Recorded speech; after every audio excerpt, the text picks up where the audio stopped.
Assalamualaikum warahmatullahi wabarakatuh. Bertemu lagi dengan saya Ainul Fitriah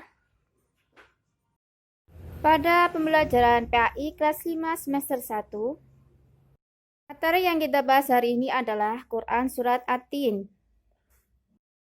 Surat At-Tin golongan surat Makkiyah,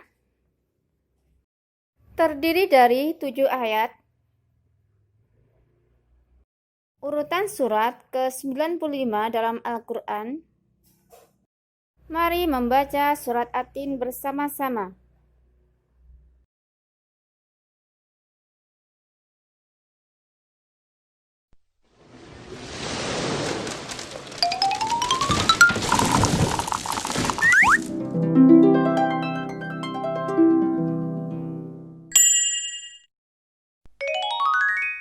Surah At-Tin.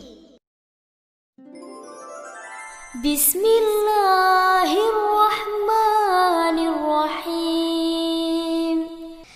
Dengan menyebut nama Allah yang Maha Pemurah lagi Maha Penyayang.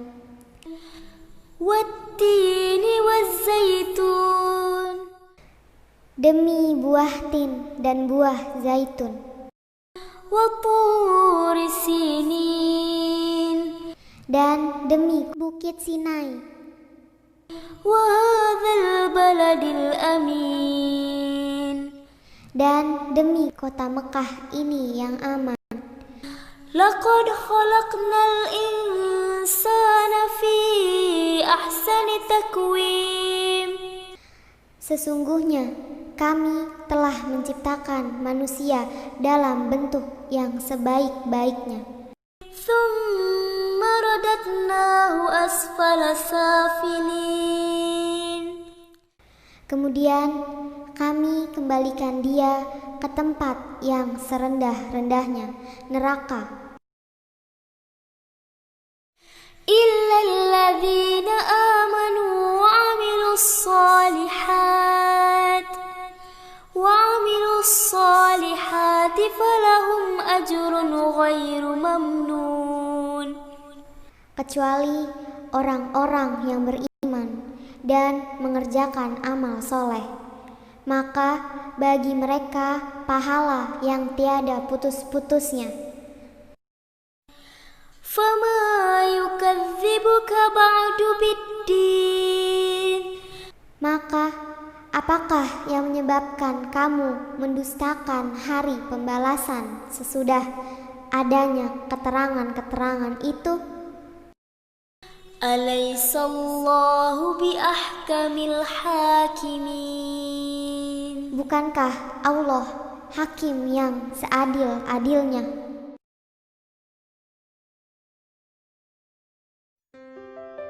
Dan anak-anak, setelah kita membaca surat At-Tin, kita akan belajar mengenai penjelasan Quran surat At-Tin. Ayat pertama berbunyi Wat-tini waz-zaitun. Di sini ada gambar tentang buah tin. Bisa dilihat di slide itu ya. Adapun manfaat buah tin diantaranya dapat memperhalus fisik, mengencerkan dahak, membersihkan ginjal, menghancurkan batu pada saluran air seni, menggemukkan badan, serta melonggarkan hati dan limpa. Jadi banyak sekali manfaat buah tin. Oleh karena itu buah tin sendiri disebutkan dalam Al-Quran. Selanjutnya waz-zaitun. Bisa dilihat di sini gambar buah zaitun. Adapun keistimewaan dari buah zaitun sendiri yaitu memiliki kandungan minyak yang berlimpah sehingga dapat digunakan pada daerah yang kurang minyak. Kita sering melihat sekarang banyak produksi minyak zaitun, baik itu untuk makanan atau untuk kecantikan. Pada ayat kedua berbunyi Wa-turi sinin. Di sini bisa dilihat gambar Gunung Sinai dan peta letak Gunung Sinai. Bisa diperhatikan itu ya. di mana letak Gunung Sinai. Nah, Gunung Sinai sendiri sesuai dengan yang di peta terletak di semenanjung Sinai, lintasan antara tanah Mesir ke Israel, Arab, dan Mesopotamia. Tinggi dari Gunung Sinai ini mencapai 2.285 meter dan juga dikenal dengan sebutan Jabal Musa, Gunung Nabi Musa. Mengapa Gunung Sinai disebut dengan Jabal Musa? Karena di tempat inilah Nabi Musa menerima wahyu yang pertama dan diangkat menjadi seorang rasul. Pada malam Mi'raj pun Nabi Muhammad SAW berhenti sebentar untuk melaksanakan sholat yang tujuannya adalah memberi penghormatan kepada Nabi Musa dan juga pada kesucian tempat tersebut. Pada ayat ketiga yang berbunyi wahadzal baladil amin diterangkan mengenai kota Mekah. Penjelasan mengenai kota Mekah, di antaranya kota Mekah ini disebut kota yang aman dikarenakan siapapun yang memasukinya akan terjaga keamanan dan keselamatannya. Kota Mekah juga disebut sebagai Ummul Qura dan juga tanah yang aman. Kota Mekah ini menyimpan sejarah sejak Nabi Ibrahim alaihissalam.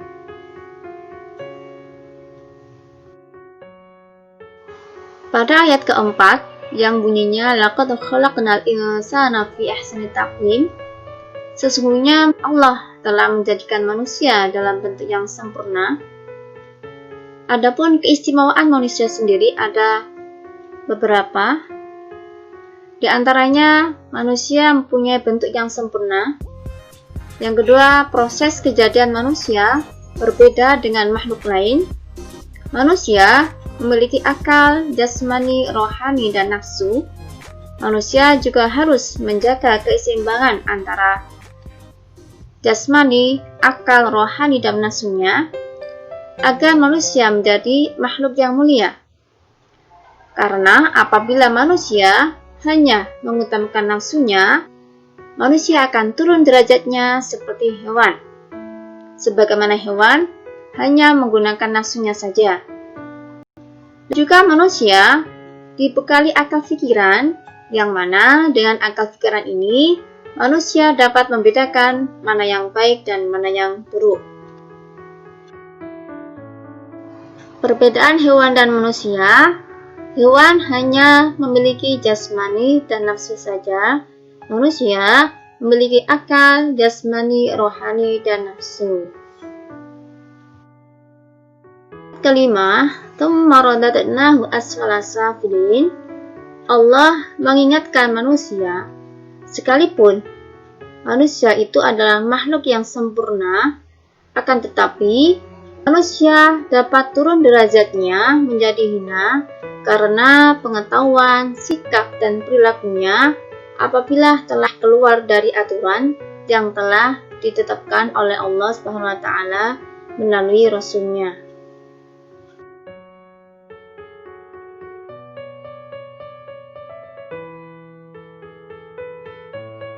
Ayat ke-6, illal ladzina amanu wa 'amilus sholihati falahum ajrun ghair mamnun. Siapakah orang yang tidak pernah hina itu? Yaitu orang-orang yang beriman dan melaksanakan amal soleh. Orang yang demikian akan selamat dunia dan di akhirat. Apa saja contoh amal soleh itu banyak sekali. Di sini dicontohkan gemar bersedekah, beribadah, menolong, dan sebagainya.